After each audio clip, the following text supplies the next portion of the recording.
Hey guys, welcome to Fusion Coding. So today's topic is callback function. तो सबसे पहले हम बात करते हैं कि what is a callback function. तो a callback is a function which is passed into a function as an argument to be executed later.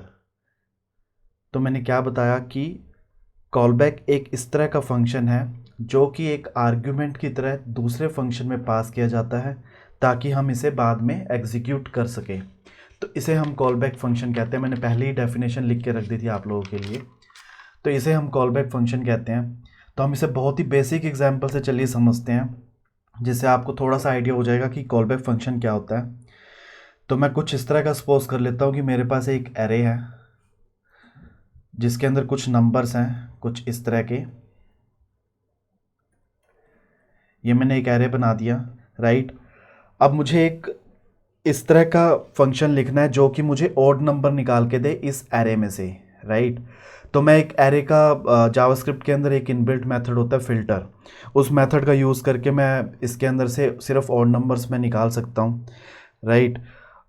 तो मैं एक इस तरह का फंक्शन लिखूंगा जो कि मुझे ट्रू रिटर्न करेगा if it is not a odd number.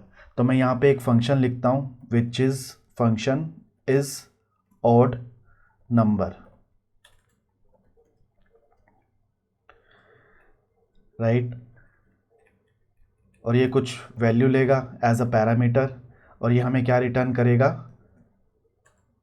Value %2, right.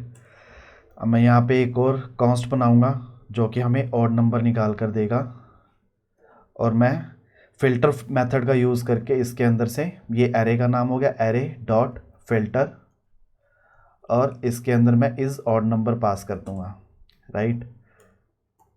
और अगर मैं अब कंसोल करवाऊँ ऑड नंबर को यहाँ पर, तो लेट्स सी कि हमारा रिज़ल्ट क्या आता है। पहले तो हम रिज़ल्ट देखते हैं, उसके बाद हम कॉलबैक फंक्शन के बारे में बात करेंगे दोबारा से। तो कंसोल मैंने यहाँ पे खोल दिया, तो आप यहाँ पे देख रहे हो कि इसने मुझे सिर्फ ऑड नंबर्स निकाल के दे दिए विच इज़ 1 3 5 7 9 इस एरे में से। तो गाइज इस एग्जांपल में आप देख पा रहे होंगे that is odd number is a callback function, right. और मैंने आपको हायर ऑर्डर फंक्शन के बारे में भी बताया था। जिन्होंने हायर ऑर्डर फंक्शन की मेरी वीडियो नहीं देखी है वो जाकर इस वीडियो को देख सकते हैं। मैं आई बटन में उसका लिंक शेयर कर दूंगा। Num dot filter is here higher order function, right. तो is odd number his here callback function, right. Callback function का मैंने क्या बताया कि हम इसे एक फंक्शन में पास करते हैं एज एन आर्ग्यूमेंट ताकि हम उसे बाद में एग्जीक्यूट कर सके। अब एटलीस्ट आपको एक बेसिक आइडिया हो गया होगा कि कॉलबैक क्या होता है और हम कैसे यूज़ करते हैं। तो मैं आपको एक और चीज़ बताता हूँ। कॉलबैक को जब हम यूज़ करते हैं तो हम इसे दो तरीक़ों से यूज़ कर सकते हैं। One is synchronous callback and another is asynchronous callback. मैं यहाँ पर लिख देता हूँ ताकि आपको थोड़ा सा याद भी रहे। तो callback is used in two veg.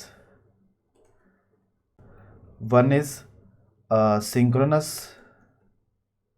synchronous callback and second is asynchronous callback, right. मैं इस कंसोल को बंद कर देता हूँ यहाँ से, अभी इसकी कोई ज़रूरत नहीं है।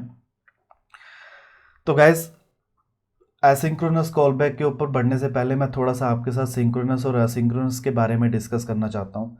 तो सिंक्रोनस बहुत ही सिंपल लैंग्वेज में अगर मैं आपको वन वर्ड अगर आपको बताऊं तो सिंक्रोनस का मतलब यहाँ पर है ब्लॉकिंग नेचर, राइट। और असिंक्रोनस का मतलब यहाँ पर होता है नॉन ब्लॉकिंग नेचर। मैं यहाँ पर लिख देता हूँ ब्लॉकिंग नेचर और यहाँ पर मैं लिख देता हूँ नॉन ब्लॉकिंग नेचर, राइट। तो मैंने आपको इज ऑड नंबर का एग्जाम्पल बताया है यहाँ पर। तो इज ऑड नंबर यहाँ पर जो है वो सिंक्रोनस कॉलबैक का एग्जाम्पल है।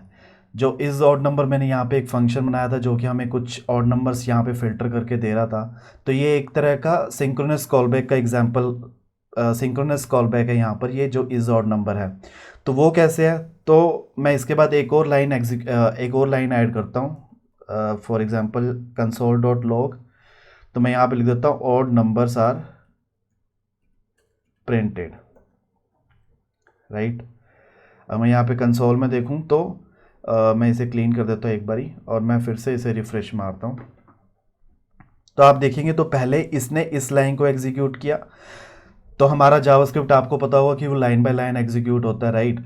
तो उसने पहले इस लाइन को देखा यहाँ पर, तो इस लाइन को उसने एग्जीक्यूट किया और इसने यहाँ पर फिल्टर करके दे दिए मुझे जितने भी ऑड नंबर्स थे। और सेकेंडली उसने फिर इस लाइन को एग्जीक्यूट किया, that odd numbers are printed, और इसने इस स्ट्रिंग को यहाँ पर प्रिंट कर दिया।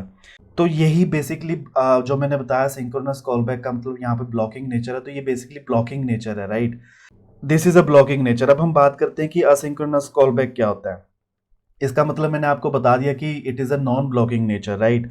देखिए जावास्क्रिप्ट एक सिंगल थ्रेडेड लैंग्वेज है, right. JavaScript is a single threaded language. जो भी उसे असिंक्रोनस अगर इवेंट असिंक्रोनस कॉलबैक को एग्जीक्यूट करना होता है तो वो कॉलबैक क्यू या इवेंट लूप के थ्रू करता है, राइट। तो वो उस कॉलबैक के लिए वेट नहीं करेगा, वो एग्जीक्यूट करने चला जाएगा बाकी की चीज़ों को।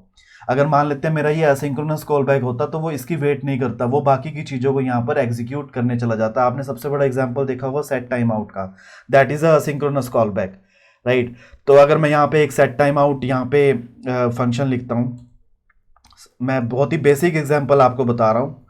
तो सेट टाइम आउट मैं यहाँ पर लिखता हूँ और मैं यहाँ पर बोल देता हूँ फंक्शन, और यहाँ पर मैं कंसोल करवाता हूँ कुछ कंसोल डॉट लॉग, और इसके अंदर मैं लिख देता हूँ कि सपोज करते हैं कि odd numbers are printed, then set time out is fired. और मैं इसे कुछ टाइम के बाद नहीं चलाता, चलो इसी तरह छोड़ देता हूँ और मैं इसको क्लीन करके रिफ्रेश करता हूँ फिर से। आप रिजल्ट देखिए कैसे आता है। तो अकॉर्डिंग टू द जावास्क्रिप्ट क्या होना चाहिए था, पहले इस लाइन को इसे एग्जीक्यूट करना चाहिए था, बट फिर इसे इस लाइन को एग्जीक्यूट करना चाहिए था, बट ऐसा नहीं हुआ। इसने जाकर पहले इस लाइन को एग्जीक्यूट किया और फिर उसने सेट टाइम आउट वाली चीज को एग्जीक्यूट किया, राइट। और odd numbers are printed then set time out is fired. तो ये बेसिकली असिंक्रोनस कॉलबैक का एग्जांपल है। इसने इसे कॉलबैक क्यू में जाके रख दिया, जब जावास्क्रिप्ट देखने गया कि सेट टाइम आउट है तो इसने इसे कॉलबैक क्यू में रख दिया और बाकी की चीज़ों को वो एग्जीक्यूट करने चला गया। तो यही asynchronous callback basically non blocking nature होता है, राइट। तो ये हमारा हो गया सिंक्रोनस और कॉलबैक और असिंक्रोनस कॉलबैक। मैं इसे एक और एग्जांपल से आपको समझाता हूँ कि असिंक्रोनस कॉलबैक को हम कैसे लिखते हैं और कैसे यूज़ करते हैं। तो सपोज करते हैं कि मुझे कुछ एक ऐसा डेवलप करना है कि मेरी एक स्क्रिप्ट है जो कि जाकर रिमोट सर्वर से एक इमेज डाउनलोड करती है और उस इमेज को प्रोसेस करती है once the download is completed.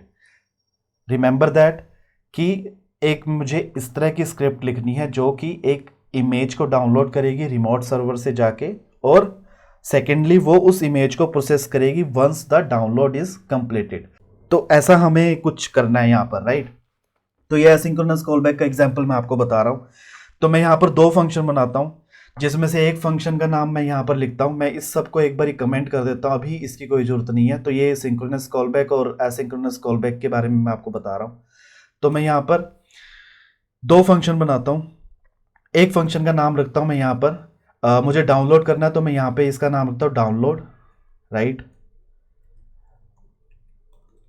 और एक फंक्शन का मैं नाम यहाँ पर, इस कंसोल को मैं एक बार बंद कर देता हूँ यहाँ पर, जो कन्फ्यूज़न क्रिएट करेगा थोड़ा सा, नहीं तो फंक्शन प्रोसेस, राइट। तो ये हमारे दो फंक्शन हो गए। तो मैंने बताया कि मैं एक ऐसी स्क्रिप्ट लिखूंगा जो कि पहले डाउनलोड करेगा जाकर रिमोट सर्वर से इमेज को और उसके बाद उसे प्रोसेस करेगा once the download is completed, right. तो मैं डाउनलोड फंक्शन में एक सेट टाइम आउट का यूज़ करूंगा, राइट। मैं एक सेट टाइम आउट यहाँ पर लिखता हूँ, सेट टाइम आउट सिमुलेट करने के लिए मैं सेट टाइम आउट का यूज़ कर रहा हूँ डाउनलोड फंक्शन को सिमुलेट करने के लिए। तो मैंने यहाँ पे एक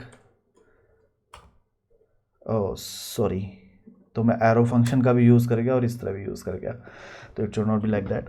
तो सेट टाइम आउट का मैंने यहाँ पर यूज़ किया और मैं यहाँ पे सिंपल लिख देता हूँ console dot log downloading the image, right. और मैं इसके अंदर एक यूआरएल पास करता हूँ, राइट। और सिमिलरली इस मैं यूआरएल को यहाँ पर प्रिंट भी करवाया था कंसोल डॉट लॉग में ही, मैं यहाँ पर यूआरएल लिख देता हूँ, राइट। आप ES6 के सिंटेक्स को भी यूज़ करते हैं, बैकटिक्स को और टेम्पलेट लिटरल्स को भी यूज़ कर सकते हैं। तो मैंने यहाँ पे नहीं यूज़ किया ऐसा, तो आप यूज़ कर सकते हैं, डोंट वरी, दोनों ही चलेंगे। और सिमिलरली मैं प्रोसेस के अंदर एक कंसोल करवाता हूँ, console dot log processing the image, और मैं यहाँ पर भी एक URL पास, इसी URL को पास कर देता हूँ और मैं इसे ही भी यहाँ पर प्रिंट करवा देता हूँ। और मैं अभी के लिए यहाँ पर एक URL का नाम यहाँ पे दे सपोज कर लेते हैं हम, ये सिर्फ समझाने के लिए आपको हम यहाँ पे सपोज कर लेते हैं कि ये यहाँ से कुछ इमेज लेकर आएगा www.google.com। So don't worry about this, 2 bar semicolon लग गया। तो मैं यहाँ पे डाउनलोड URL को कॉल करता हूँ एंड देन मैं प्रोसेस URL को यहाँ पर कॉल करता हूँ और इसके अंदर भी मैं URL पास करता हूँ। तो अब आपके अकॉर्डिंग क्या यहाँ पर रिज़ल्ट होना चाहिए वो देखते हैं हम। तो मैं इसे रिफ़्रेश करता हूँ, कंसोल में देखूँ तो अगर आप यहाँ पे देखें तो मैंने यहाँ पे सेट टाइम आउट लगाया था, राइट, डाउनलोडिंग के केस में, और यहाँ पे processing the image and then downloading the image which is not correct, right. तो मैंने कॉल बैक की सबसे पहले ही आपको एक डेफिनेशन बताई थी, that is a function which is passed into a function as an argument which is to be executed later. तो इस डाउनलोड को एक कॉल बैक भी एक्सपेक्टेड है। अभी ये क्या हुआ इसके अंदर, इसने बिल्कुल सिंपल तरीके से, क्योंकि मैंने स्टार्टिंग में बताया JavaScript is a single threaded language, right, और जितने भी उसे असिंक्रोनस कॉलबैक या कुछ भी कॉलबैक्स की अगर ऊपर हैंडलिंग करनी होती है तो वो कॉलबैक क्यू में उसे पुश करता है। तो लाइन बाय लाइन एग्जीक्यूट जब कर रहा है तो उसने पहले देखा डाउनलोड फंक्शन को कॉल करो, उसने देखा अंदर जाकर सेट टाइम आउट है, सेट टाइम आउट को उसने कॉल बैक क्यू में पुश कर दिया और उसके बाद आगे बढ़ गया वो प्रोसेस URL को कॉल करने के लिए। तो उसने इसे यहाँ पर पहले प्रिंट कर दिया और उसके बाद इसने उसे प्रिंट किया downloading the image, which is not correct. Call back का ये सही एग्जाम्पल नहीं है। तो कॉल बैक क्या है कि हमें एक फंक्शन पास करना है आर्ग्यूमेंट की तरह जो कि हम बाद में एग्जीक्यूट कर सकें। तो मैं इसे थोड़ा मॉडिफाई करता हूँ, इसे एक कॉल बैक एक्सपेक्टेड है कुछ इस तरह का। मैं यहाँ पे कॉल बैक लिखता हूँ और उस कॉल बैक को मैं कब कॉल करूँगा, जब ये डाउनलोड करके ले आएगा उस रिजल्ट के बाद मैं इसे कॉल बैक को कॉल करूँगा और इसके अंदर मैं URL कॉल कर दूंगा और इस प्रोसेस को मैं यहाँ से हटाऊंगा। एक बारी मैं कंसोल बंद कर देता हूँ और डाउनलोड URL के अंदर एक इसे कॉल बैक मेथड मतलब एक फंक्शन एक्सपेक्टेड है, तो मैं यहाँ पर प्रोसेस पास कर दूंगा एज मच एज सिंपल। तो डाउनलोड फंक्शन को कॉल किया जिसके अंदर एक इमेज डाउनलोड करने का URL है, आप सपोज कर लीजिए यहाँ पे एक इमेज पड़ी है, राइट, और उसने एक कॉल बैक एक्सपेक्ट था, कॉल बैक मैंने एक आर्ग्यूमेंट की तरह यहाँ पर पास किया और इसे पैरामीटर की तरह यहाँ पर मिल गया और इसने इसे यहाँ पर कॉल कर दिया। अगर मैं अब कंसोल में जाकर रिजल्ट देखूं, मैं इसे क्लीन करके अगर रिफ्रेश करूं तो आप रिजल्ट देखेंगे तो downloading the image then it is processing the image. तो basically it is a call back function now, right. तो ये हमारा एक कॉल बैक फंक्शन होता है। तो मैं एक बार फिर से जल्दी से चीज़ों को रिपीट कर देता हूँ कि कॉल बैक क्या है और कैसे हम यूज़ करते हैं इसका। तो कॉल बैक एक इस तरह का फंक्शन है जिसमें हम एक फंक्शन पास करते हैं as an argument which is to be executed later, right, जो कि हमें बाद में एग्जीक्यूट करना है। और हम इसे 2 तरीक़ों से कर सकते हैं, एक सिंक्रोनस कॉल बैक और एक asynchronous call back. Synchronous call back is a blocking nature type and asynchronous is a non blocking nature type, right. मैंने आपको ब्लॉकिंग नेचर का भी एग्जाम्पल बताया कि ब्लॉकिंग नेचर क्या है, और ये असिंक्रोनस कॉल बैक हो गया जो कि नॉन ब्लॉकिंग नेचर है। तो यही हमारा कॉल बैक होता है। तो अब इसके अंदर एक चीज़ आती है कि कॉल बैक हेल, बेसिकली एक चीज़ आती है जो कि अगर हमारे मान लेते बहुत से नेस्टेड कॉल बैक्स है, राइट, हमें बहुत से कॉल बैक के अंदर ही एक कॉल बैक कॉल करना है और उस कॉल बैक के इमीडिएट ख़त्म होने के बाद दूसरा कॉल बैक हमें रन करना है और उसके इमीडिएटली ख़त्म होने के बाद हमें इस तरह काफ़ी सारे कॉल बैक्स रन करने हैं। तो हमारा कोड कुछ इस तरह का कॉम्प्लेक्स हो जाएगा, हमारे लिए भी समझना मुश्किल है। तो हम इसे कॉल बैक हेल कहते हैं बेसिकली। और कॉल बैक हेल तो हम इसे पिरामिड ऑफ डूम भी कहते हैं। मैं लिख देता हूँ यहाँ पर आपके रेफरेंस के लिए। तो हम इसे कॉल बैक हेल और पिरामिड ऑफ डूम, राइट। तो हम जब बहुत से कॉल बैक्स का यूज़ कर रहे हैं तो हम कुछ ऐसी कंडीशन होगी कि बहुत सारे कॉल बैक्स और हम उन कॉल बैक्स को यूज़ करके कुछ काम कर रहे हैं, तो वो एक अल्टीमेट इस तरह की सिचुएशन आ जाती है कि वो कॉल बैक हेल बन जाता है बेसिकली, या पिरामिड ऑफ डूम बन जाता है, राइट। तो उससे बचने के लिए हम ES6 में एक कुछ नई चीज़ें आई थी कॉल बैक के ऊपर, विच इज़ प्रोमिसेस, और ES7 में असिंक और अवेट, जो कि प्रोमिसेस क्या आप कह सकते हैं सिंटैक्टिक शुगर है बेसिकली, उसके प्रोमिस के ऊपर ही लिखे गए हैं। तो इनसे बचने के लिए हम कॉल बैक को अवॉइड करने, कॉल बैक हेल को बेसिकली अवॉइड करने के लिए प्रोमिसेस का इसके अंदर इंट्रोड्यूस किया गया था। तो हम इसके बारे में नेक्स्ट वीडियो में बात करेंगे। तो अभी के लिए कॉल बैक के बारे में मैंने आपको बताया कि कॉल बैक क्या है और कैसे हम यूज़ कर सकते हैं, और कैसे हम डिक्लेयर कैसे बनाते हैं कॉल बैक फंक्शन, और कैसे कॉल करते हैं। और कॉल बैक हेल के बारे में बताया, अगर हमारे बहुत से नेस्टेड कॉल बैक्स हैं तो एक कंडीशन ऐसी आती है कि वो कॉल बैक हेल बन जाता है और उसे समझना बहुत ही मुश्किल है। तो इसे हम पिरामिड ऑफ डूम भी कहते हैं। तो अगर आपका इससे रिलेटेड, कॉल बैक फंक्शन से रिलेटेड किसी भी तरह का कोई डाउट है तो आप मुझसे पूछ सकते हैं। अगर आपको ये वीडियो अच्छा लगा तो please comment, like, share and subscribe, and thanks for watching.